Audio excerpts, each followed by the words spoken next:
Bismillahirrahmanirrahim. Assalamualaikum warahmatullahi wabarakatuh. Alhamdulillahilladzi anzala al-Qur'ana fi lailatul qadr. Wassalatu wassalamu ala sayyidina Muhammadin wa ala alihi wa ashabi ajma'in, amma ba'du. Para pemirsa yang kami cintai, alhamdulillah,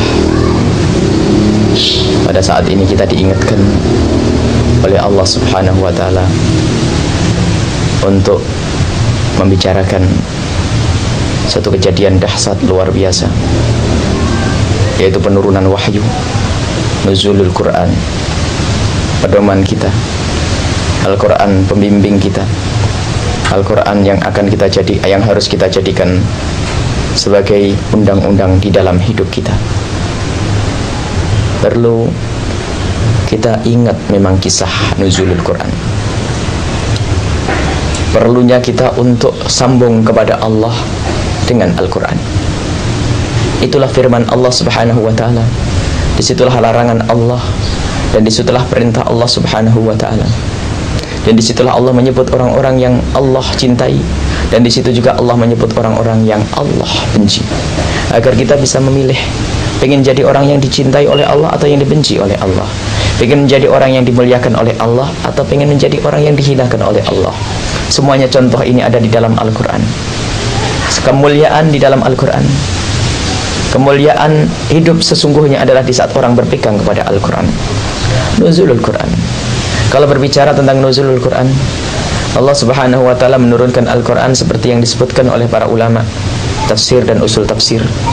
Nuzulul Quran ada 3 macam. Yang pertama, turunnya Al-Quran ke Lauhil Mahfud. Turun Al-Quran diturunkan oleh Allah ke Lauhil Mahfud. Dan ini hanya Allah yang tahu, dan apa Lauhil Mahfud itu pun hanya Allah yang tahu. Kemudian ada nuzulul Quran yang kedua, yaitu dari Lauhil Mahfud ke Sama'id Dunya, ke langit dunia, yaitu pada bulan Ramadan. Ada yang mengatakan yaitu pada malam 17 Ramadan. Ini adalah nuzulul Quran duf'atan wahidatan. Turunnya Al-Quran penuh utuh 30 juz, yaitu ke langit bumi, ke langit dunia. Ke langit dunia diturunkan oleh Allah secara serentak. Dan setelah itu Al-Quran turun kepada Nabi Muhammad, ini turun yang ketiga, sedikit demi sedikit sesuai dengan kebutuhan, tuntutan zaman itu. Kebutuhan apa? Maka Al-Quran turun kepada Nabi Muhammad sedikit demi sedikit dengan tujuan hikmah yang sangat banyak. Diturunkan oleh Allah dengan sedikit demi sedikit karena ada yang dituju di situ, untuk mempermudah bagi kita untuk menjalankannya, dan agar lebih kuat untuk bisa dihafal dan sebagainya. Ini adalah Al-Quran turun. Jadi ini adalah sejarah nuzulul Quran. Dan apa perlu kita membahas ini? Yang perlu kita bahas adalah bukan turunnya Al-Quran ke Lauhil Mahfud, atau turunnya Al-Quran ke Sama'id Dunya, ke langit dunia. Bukan turunnya Al-Quran kepada Nabi Muhammad, karena ini semuanya adalah sudah beres. Akan tapi turun yang keempat, inilah yang harus kita bicarakan, yaitu turunnya Al-Quran ke hati kita masing-masing. Bagaimana kita dengan Al-Quran? Sudahkah Al-Quran kita turunkan di hati kita? Jangan sampai kita ini orang yang hanya membaca Al-Quran ternyata hanya di lidah. Nabi Muhammad pernah menyebut ada orang bisa menghafal Al-Quran, membaca Al-Quran, akan tapi tidak melewati tenggorokannya, karena ilmunya hanya ilmu otak saja, tidak sampai turun ke hati. Maka Al-Quran tidak akan memberi manfaat, tidak akan bermanfaat untuknya. Bahkan itulah yang pernah disebutkan oleh Nabi Muhammad, Al-Quran justru akan mengutuknya, mengutuk orang yang hanya menghafal Al-Quran, ilmunya hanya ilmu zahir. Ilmu Al-Quran hafal, tapi bagaimana hukum Al-Quran tidak mengerti, barangkali sombong dengan Al-Qurannya itu. Akan tetapi yang harus kita mengerti bahwa Quran turun di hati kita, ini yang penting. Wahai para pedagang, wahai para ustadz, wahai para pejabat, wahai para fakir, maka ketahuilah Al-Quran harus turun di hati kita. Al-Quran harus turun di hati kita. Di saat Anda menjadi orang kaya raya, bukan berarti Anda tidak bisa menjadi kekasih Allah. Asalkan Al-Quran bisa turun di hati Anda, Anda menjadi orang kaya raya yang dicintai oleh Allah. Sadarlah dengan Al-Quran, sadarlah bahwasanya Anda punya kewajiban, dan Al-Quran itulah yang akan menjelaskan. Anda wahai pejabat, Anda pun harus menurunkan Al-Quran di hati Anda. Dan para ustadz pun harus lebih banyak, lebih sering. Ustadz harus bagi suri teladan. Ustadz harus lebih perhatian kepada turunnya Al-Quran ke dalam dirinya sendiri. Jangan sampai nanti ustadz ini adalah pintar mengucapkan kalimat Al-Quran, ternyata ia seperti yang dilihat oleh Nabi Muhammad SAW, ternyata berada di dalam neraka. Ilmunya hanya ilmu lidah, ilmunya hanya ilmu omongan saja, akan tapi dirinya sendiri tidak pernah hatinya dimasuki oleh Al-Quran, hatinya tidak pernah singgah Al-Quran di situ. Maka ayo, yang fakir Al-Quran turunkan di hati. Kalau orang yang punya Al-Quran di hatinya, Al-Quran ada di hatinya, Al-Quran subur di dalam hatinya, maka lihat urusannya kepada Allah akan indah. Di dalam urusan ibadah dia sangat kuat ibadah, rindu kepada Allah Subhanahu wa ta'ala, dan urusan kepada sesama. Maka ketahuilah, orang yang akhlaknya Al-Quran akan baik dengan tetangga.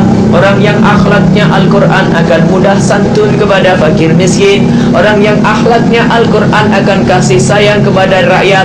Orang yang akhlaknya Al-Quran tidak akan mau melakukan kezaliman. Orang yang akhlaknya Al-Quran tidak akan dia putus asa dengan kefakirannya. Orang yang akhlaknya Al-Quran akan membangun kehidupan dalam kebersamaan ini adalah karena dengan keindahan, karena mengharap ridha Allah Subhanahu wa ta'ala. Inilah akhlak Al-Quran harus tumbuh, harus hadir, harus turun di hati kita. Jangan sampai kita hanya pandai mengungkap kalimat nuzulul Quran. Al-Quran turun kepada Nabi Muhammad, itu sudah selesai, dan Nabi Muhammad adalah orang paling dekat dengan Al-Quran. Bahkan disebutkan oleh Siti Aisyah bahwasanya khuluquhul Quran, akhlaknya Nabi Muhammad adalah Al-Quran. Kalau berbicara tentang sejarah nuzulul Quran, semuanya urusan beres. Artinya itu cerita yang sudah beres. Akan tapi kita semua masing-masing dari kita harus berpikir, sudahkah Al-Quran turun di hati kita? Jangan sampai Al-Quran hanya di mulut, jangan sampai Al-Quran hanya di otak kita. Hati yang menginsafi perlunya kita kepada Al-Quran. Di situ diperintahkan kita untuk solat, sudahkah kita solat? Di situ diperintahkan kita untuk puasa, sudahkah kita puasa? Di situ kita diperintahkan untuk zakat, sudahkah kita membayar zakat, dan sebagainya. Al-Quran harus turun di hati kita.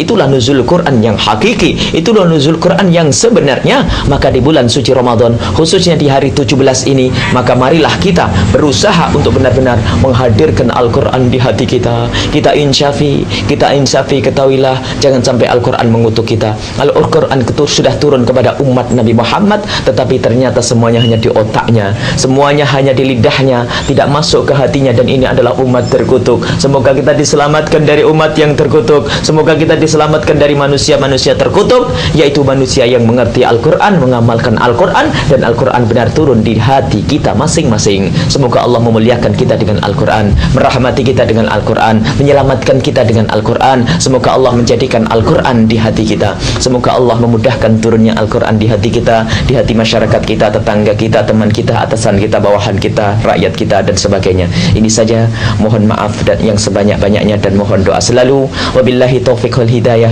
Wassalamualaikum warahmatullahi wabarakatuh.